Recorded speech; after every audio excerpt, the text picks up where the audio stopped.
I was always told growing up that God has a plan and everything that happens has a reason for it. All things work together for good, for them who love God, for them who are the called according to his purpose. I would hear stories like, "Oh, God made me go through that horrible experience so I could be a support to others," or "God had me go through that trying time so I could have the experience later when I really needed it." How about God not giving anyone hardships, and then it wouldn't be needed at all? This is, of course, confirmation bias, because they hate to think that what they went through was not done for a reason. Christians are obsessed with reason and purpose. There has to be an intelligent cause behind anything that happened. While there was always a cause, there was not always a reason. This is a long-held form of animism that still lingers in our advanced populations.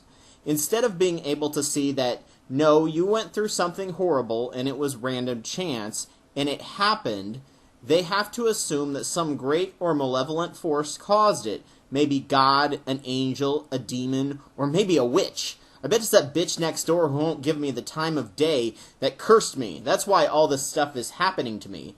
See, the victim card is hardly a new thing in human evolution. Miracles and anything else they can't understand are brushed off as supernatural instead of looking into the data or doing research to find out if it was from God or a natural process. They're also very unaware of the scientific research that is out there, or even the concept of confirmation bias and how the placebo effect plays into their very beliefs. This need for an intelligent force is also behind almost any conspiracy theory, because it's really easy to see conspiracy in incompetence. Jean Piaget was a Swiss child psychologist who categorized several stages of cognitive development. One of the stages is called pre-operational thinking, and it occurs between ages 2 and 7.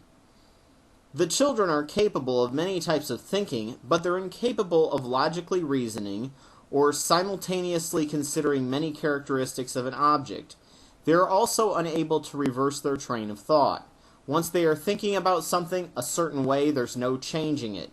They tend to be overwhelmed by what they see. So when children see Santa in a book, mall, or TV, Santa becomes real to them.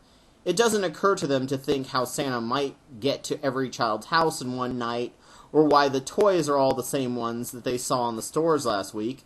Sound familiar? Anyone? Fundies are stuck in the pre-operational thinking scheme when it comes to God. They literally can't think rationally or reverse the direction of thinking for fear of going to hell. They're trapped in an infantile limbo all their life because if they question or begin to think for themselves, they may face God's eternal wrath and punishment. Children in this age range are also limited by egocentrism, with the inability to see how others see the world, and that what is important to them must be important to everyone else, which is why many Christians assume that everyone has the same beliefs and ideas that they do, also called solipsism, and they choose to do evil and not believe in God.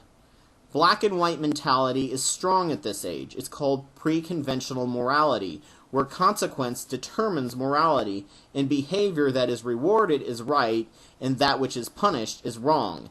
God says he will punish you if you do this, therefore it's bad. This need for a reason and purpose makes them assume that we humans would have no purpose if not given by God. A YouTuber I watched last year, whose name escapes me, used a very good argument about our purpose. If a volcano shoots a rock out, and that rock sat there for a millennia, it has no purpose. The volcano did not spew it out on purpose. There was a cause, but not a purpose. Now, if you pick it up and find that it's good for opening coconuts, you have now given it a purpose. God did not make that rock for you to find using natural causes so that you could open coconuts. You selected all the other rocks and found it and gave it a purpose. The same is true for us in general. We have minds, therefore we can give ourselves purpose. Just because we weren't made doesn't mean that we don't have a purpose to ourselves and the people around us. The same is true about what appears to be a God putting you through a trying time so that you can learn from it. A Christian can't seem to reverse their train of thought and look at it from the other point of view, of something bad happens, I learn from it, then the same thing happened, and I was able to avoid it using my experience, and then use that experience to help others. That would be giving themselves too much credit because they are worthless people and stupid compared to God. They can't be called an animal or a monkey, but they can be called a sinner and a retard, apparently, because God is so great that they shouldn't even try to think. They're just too stupid compared to his ancient book of Hebrew folklore, which the majority of them have never even fully read.